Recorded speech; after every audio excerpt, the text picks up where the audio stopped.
Let's now apply the Porter Five Forces model to a current issue which is attracting a lot of attention in the country today.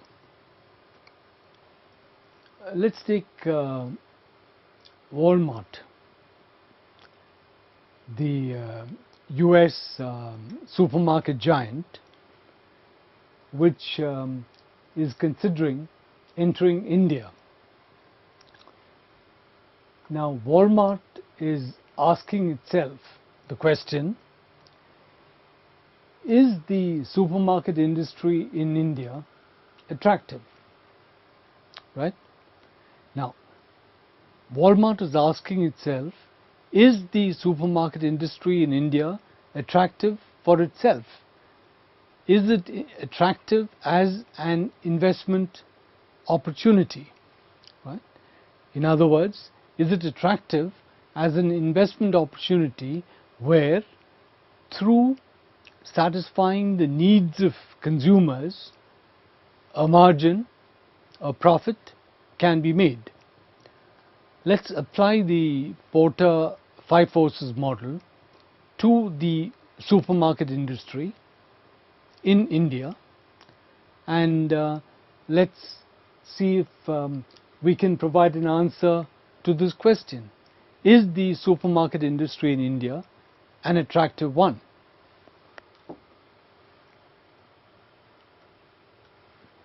We start with force 1, ease of entry for competitors. Right? At the moment, there are no overseas supermarket chains operating in India. Walmart would be the first one to operate as a retail supermarket chain in India.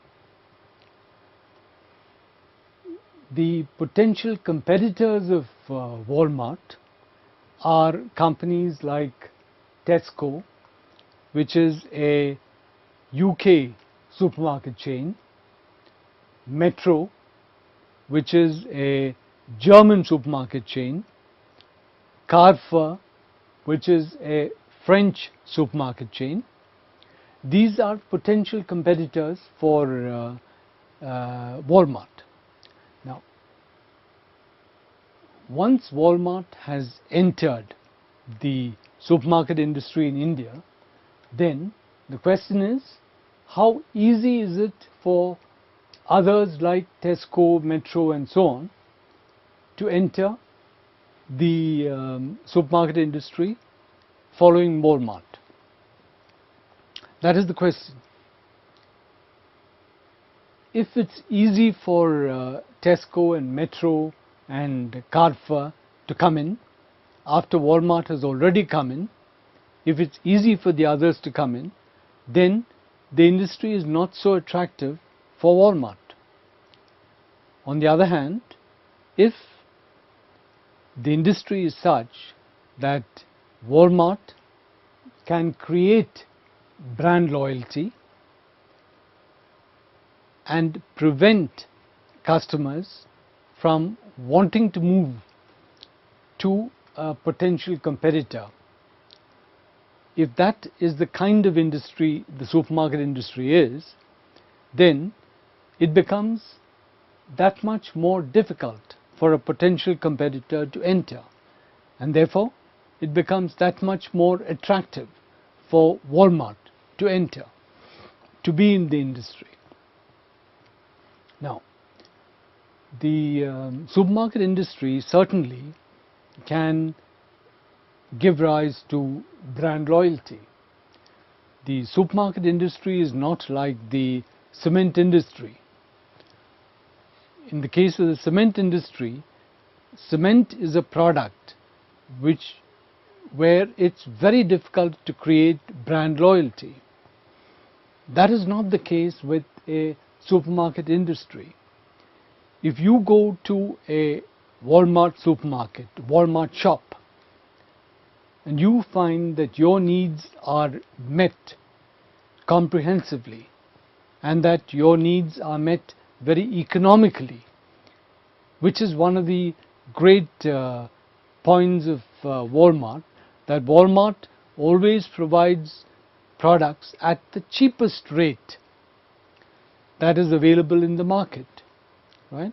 Once you find this, then you will think many times before switching from Walmart to another competitor like Tesco, if Tesco were to come in. So it is possible to create brand loyalty in the supermarket industry, and therefore it is attractive for Walmart to enter the industry, to come in and set up a supermarket chain.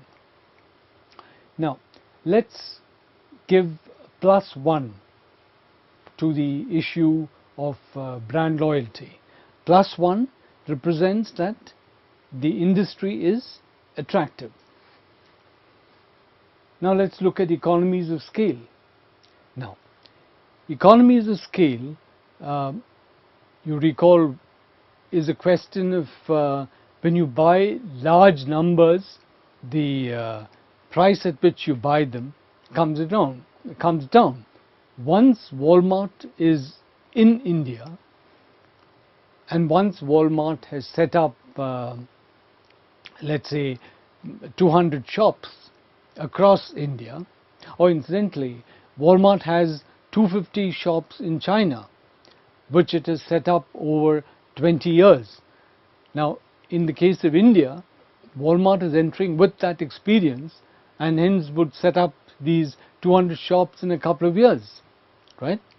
So, if they have this large buying base in India, then they would have huge economies of scale, which it will be difficult for their competitors to match when they come into India, because their competitors would take much longer to reach that position.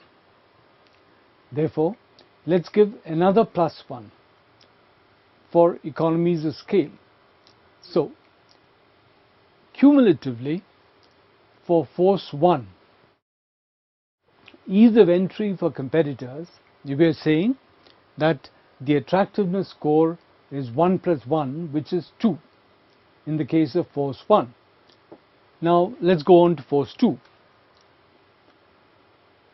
Force 2, the issue is, in the supermarket industry, is it the kind of industry where there is a lot of rivalry between supermarkets, between companies? What determines rivalry? One factor which determines rivalry is the rate of growth. Today, supermarkets are in a very rapid period of growth in India.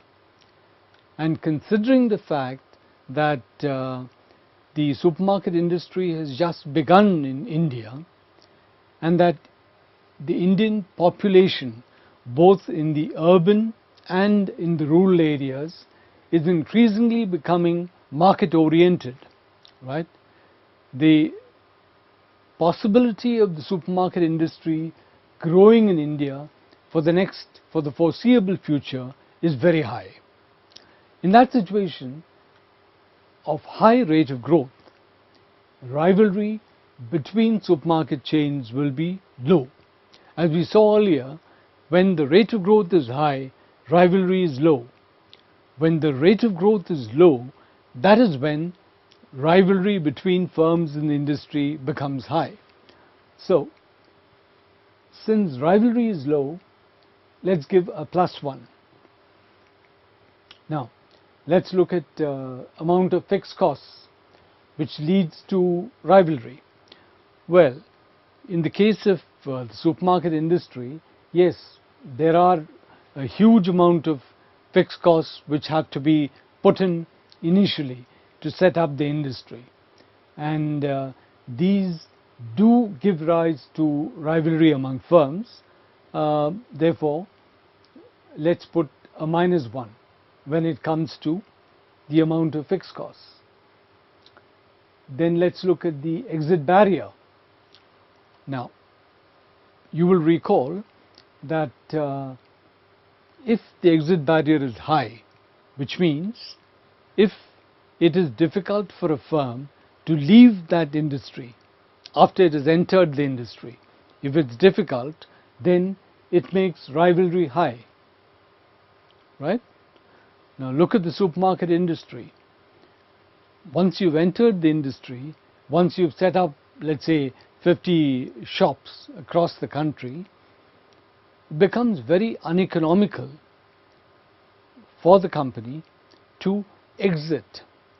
So the exit barrier is high, right?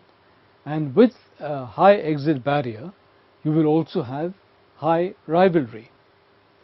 Therefore, we give a -1. So here we are looking at force 2.